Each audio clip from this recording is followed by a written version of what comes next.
सारे पशुपालक भाई है ना, राम राम भाई। पशुपालक भाइयों, आज जो है अपन लोग बात कराएं भाई कि पशु की एआई करवाने के बाद या नेचुरल गर्भधान करवाने के बाद अपन ठंडा टिक्का जो है लगवाना चाहिए या नहीं लगवाना चाहिए। पूरी साइंटिफिक तरीका पर बात कराएं भाई, इसके ऊपर विचार विमर्श कराएं। मतलब मैंने जो है पूरी तरह से नोट कर लिया भाई साहब, जो सारी की सारी जो बातें थी अपनी वो नोट कर लिया। अगर आप भी नोट करना चाहो तो नोट कर सको। एक बार तो आप समझाएं भाई, जो पशु है उसमें मतलब बच्चा कैसे वो होता है, मतलब डेवलप कैसे होता है, किस हार्मोन की वजह से होता है, सारा सारा अपने देसी भाषा में समझाऊंगा भाई। मैंने बात है या अगर बात तो सहमत हो तो वीडियो ने एक लाइक करके उसका ज़रूर बढ़ा दियो भाई। और जो आपका कोई डाउट हो तो कमेंट बॉक्स में पूछ लियो। तो अब बात करता हूँ भाई। सबसे पहले ठंडा टिक्का अपना किसी ने क्या करा, हाँ ड्यूराप्रोजन नाम तो आगरा भाई, आप मोस्टली इसी नाम से जो है विख्यात है। और इसमें क्या होता है भाई, एक प्रोजेस्टेरोन हार्मोन होता है, प्रोजेस्टेरोन हार्मोन। तो कई पशुपालक भाई क्या करा है भाई, एआई करवा ली और ठंडा टिक्का लगवा दिया। मतलब जो प्रोजेस्टेरोन हार्मोन है भाई ना, उधर प्रोजेस्टेरोन हार्मोन खवाए ठंडा टिक्का ने, ठीक है। तो ठंडा टिक्का प्रोजेस्टेरोन हार्मोन लगवा दिया भाई। लेकिन कई बार क्या है, ठंडा टिक्का लगवाने के बाद अगली बार अगर पशु हिट में आवा है या फिर उस टाइम पर अगर ज्ञापन नहीं हो पाता तो वो बहुत लेट, मतलब 5-6 महीने लेट करते भाई साहब हिट में वापस आने में। तो 5-6 महीने तक हिट में नहीं आ पाते। तो इसका ये जो प्रक्रिया है पशु की हिट मारने की, सबसे पहले तो इसने क्या कराया, मनोवैज्ञानिक तरीका था समझाएं भाई। वैज्ञानिका ने इसका पास केस रख दिया है, क्यों पशु जो है हिट में आता है, कैसे आता है। तो जब पशु हिट में आना होता है ना, तो क्या होता है, सबसे पहले जो हाइपोथैलेमस जो ग्रंथि होती है उसमें से क्या होगा, GnRH जो हार्मोन है भाई, GnRH हार्मोन जो है बनता है भाई। जो GnRH हार्मोन है अपना असर जो दिखाऊगा वो किस पे दिखाऊगा, इंटीरियर पिट्यूटरी ग्लैंड पे वो अपना असर दिखाएगा। जो अपनी हाइपोथैलेमस ग्रंथि है भाई, उसमें तक क्या बन गया, GnRH हार्मोन बन गया, ठीक है। और वो अपना असर किस पर दिखाऊगा, इंटीरियर प्यूटिटरी ग्लैंड के ऊपर जो वो अपना असर दिखाऊगा। और उसमें जो इंटीरियर प्यूटिटरी ग्लैंड है उसमें क्या बनते हैं, 2 हार्मोन बनते हैं भाई, FSH और LH हार्मोन। जो FSH है अपना, वो है फॉलिकल स्टिमुलेटिंग हार्मोन कहते हैं इसको अपनी मतलब अंग्रेजी भाषा में। फॉलिकल स्टिमुलेटिंग जो हार्मोन है वो बनता है भाई। जो FSH का जो काम होता है वो क्या है, जो क्या करेगा, ओवेरी पे बच्चादानी पे क्या करेगा, एक फॉलिकल बना लेगा भाई। फॉलिकल मतलब एक कवर टाइप, झिल्ली टाइप बना लेगा। और उस ओवेरी से जो एस्ट्रोजन हार्मोन है वो बनता है भाई। उस ओवेरी में से क्या बनेगा, एस्ट्रोजन हार्मोन, जो कि ईट में लाने के लिए मुख्य हार्मोन होता है भाई पशु को। जो एस्ट्रोजन हार्मोन है वो बनता है। और जो LH अपना हार्मोन है वो क्या करेगा, फॉलिकल को विकसित करने और अंडा निकालने का काम करता है भाई। पशु की ओवेरी से मतलब उसको उसमें से अंडा जो मतलब आप जब जो अपना जोटा है भाई उसका जो सीमन है अंडे में जाओगा तभी तो बच्चा पैदा होगा। तो जो LH हार्मोन है वो क्या करेगा भाई, ओवेरी से मतलब अंडा निकालने का जो काम करेगा।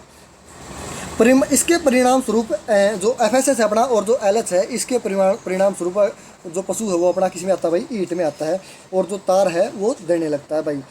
जिस जगह पर फॉलिकल बना था उस जगह पर जो है कॉर्पस ल्यूटिस नाम की एक ग्रंथि होती है। उसमें क्या होता है भाई साहब, उसको बनाने में जो LH हार्मोन है उसका बहुत ज़्यादा मतलब इंपॉर्टेंट जो योगदान होता है वो LH हार्मोन का होता है। जो अपनी कॉर्पस ल्यूटियम है इसी में क्या बनता है भाई, इसी के अंदर कॉर्पस ल्यूटिस के अंदर ही जो अपना ठंडा टिक्का है, जो प्रोजेस्टेरोन हार्मोन है वो बनता है ऑलरेडी। और इसके बनने के परिणाम स्वरूप क्या होगा, जो पशु है क्या करता भाई, टीका रहा है मतलब गर्भ धारण किए रहता है तथा अपना गर्भ काल को जो है पूरा करता है। तो ऑलरेडी पशु के शरीर में ये जो है CL जो अपनी कॉर्पस ल्यूटियम है इसमें ये बनता है। अगर पशु के शरीर में जो कॉर्पस ल्यूटियम है भाई उसके अंदर अगर प्रोजेस्टेरोन हार्मोन बन रहा है तो जिससे मतलब प्रोजेस्टेरोन हार्मोन का काम क्या होता है भाई, गर्भ को बनाए रखना होता है।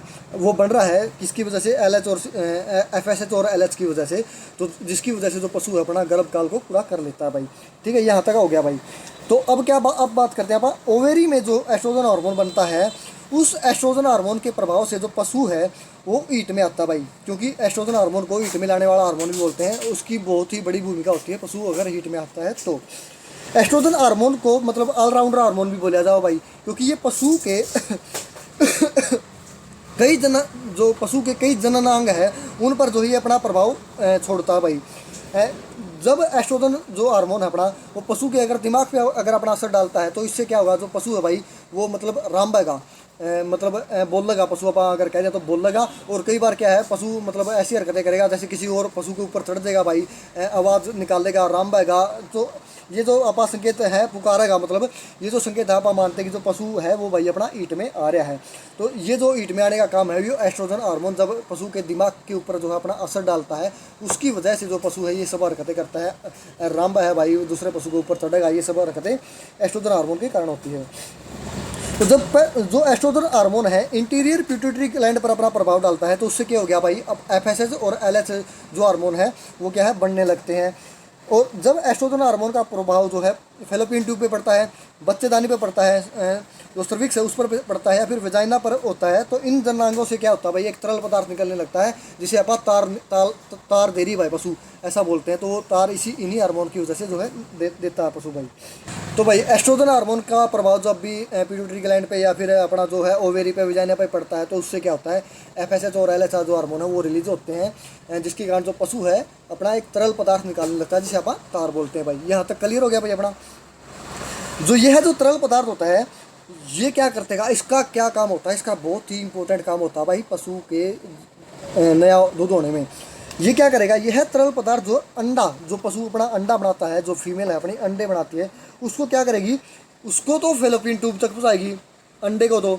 और जो मेल के जो शुक्राणु है, मेल के शुक्राणु को भी ये जो है फैलोपियन ट्यूब तक लेके जाता है, ताकि वहाँ पे अंडे का और जो पशु का जो मतलब मेल का जो शुक्राणु है आपस में मिलन हो सके, और एक जो नया बच्चा है, जो नया जीवन है वो तैयार हो सके।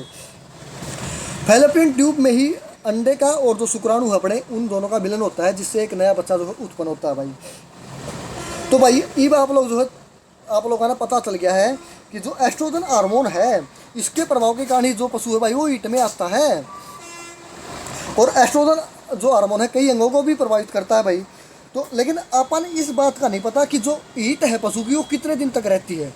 कई पशुओं तो जो है ईट है भाई 12 घंटे के बाद मतलब जो है खत्म होती है भाई, पशु की ईट जो 12 घंटे के बाद खत्म होती है। और कई है कि जो 36 घंटे तक चले भाई, 36 घंटे तक भी ईट में रहा है। और आपा क्या करा, हाँ अगर वो ईट में है एआई करवाने के बाद आपा क्या करते हैं भाई, जो प्रोजेस्टेरोन हार्मोन अपना वो लगवा देते हैं भाई, ठंडा टिक्का लगवा देते हैं। लेकिन इस बात में जानो, जो एस्ट्रोजन हार्मोन है और जो प्रोजेस्टेरोन हार्मोन है वो एक दूसरे के बिल्कुल विपरीत है, अपोजिट काम करते हैं दोनों के दोनों। ईट में आने के बाद अगर अपन एस्ट्रोजन हार्मोन लगा दिया है, ईट में आने के बाद पशु में एस्ट्रोजन हार्मोन रिलीज होता है, और ऊपर से आप जो है इसके ठंडा टिक्का लगवा दिया है। और मैंने आप लोगों को बताया भाई जो एस्ट्रोजन हार्मोन है और जो प्रोजेस्टेरोन हार्मोन है वो एक दूसरे के अपोजिट में काम करते हैं। जो एस्ट्रोजन हार्मोन का काम क्या होता है, पशु को हीट में लेके आना हो भाई। और जो प्रोजेस्टेरोन हार्मोन जो अपन ठंडा टिक्का का उसका काम क्या होता है भाई, गर्भ को बनाए रखना इसका काम होता है। अगर एस्ट्रोजन हार्मोन का प्रभाव समाप्त होने से पहले आप क्या करा भाई, ठंडा टिक्का लगवाया दिया। हम मान के चला कर जो पशु की हीट है 36 घंटे तक अगर चला है और पहला ही दिन अपन क्या कर ली, एआई करवा के ठंडा टिक्का उसका लगवा दिया, अपोजिट काम हो गया भाई। सीधी बात है भाई, हार्मोन का डिसबैलेंस होना तय है इसमें। जो अपने हार्मोन का जो संतुलन है वो बिगड़ना ही बिगड़ना है। और इस हार्मोन के संतुलन को ठीक होने में कम से कम भी 5 से 6 महीने का टाइम लगता है। इसी वजह से कई बार जो पशु है ईट में आने में देरी करता है भाई। अगर आप एआई करवाने के बाद अगर ठंडा टिक्का लगवा देते हैं और उसका जो गर्भ है वो नहीं ठहरता, तो उससे 5 से 6 महीने के बाद जो पशु वो ईट में आता है। आप आप क्या करा, प्रोजेस्टेरोन हार्मोन का टीका लगवाते हैं, तो प्रोजेस्टेरोन हार्मोन का टिक्का लगवाओ आप। लेकिन जो प्रोजेस्टेरोन हार्मोन है 2 से 5 दिन के अंदर अंदर जो सीएल है अपने, जो कॉर्पस ल्यूटियम है उसके अंदर अपने आप ही बढ़ने लगता है भाई, वो पशु के शरीर में अपने आप रिलीज होने लगता है। तो अपन जो है एक्स्ट्रा जो टिक्का लगवाने की जरूरत नहीं है अगर एआई उसकी अच्छे से होगी है, क्योंकि पशु का शरीर 5 से 6 दिन में अपने आप जो अपनी प्रेगनेंसी है उसको मेंटेन करने के लिए जो पशु का शरीर है वो जो सीएल है, कॉर्पस ल्यूटियम है, उसमें से अपने आप रिलीज करने लगता है भाई। क्योंकि उसे पशु को खुद को भी प्रेगनेंसी जो है मेंटेन करनी होती है भाई, इसीलिए वो अपने शरीर में से खुद जो है प्रोजेस्टेरोन हार्मोन का रिलीज करने लगता है ताकि जो प्रेगनेंसी है वो टिकी रहे। तो पशुपालक भाइयों यह थी अपनी आज की वीडियो। अगर अपन एआई के बाद ठंडा टिक्का लगवाना चाहिए या नहीं। अगर वीडियो पसंद आई हो तो भाई वीडियो को कर लियो लाइक और चैनल कर लियो सब्सक्राइब। धन्यवाद, राम राम।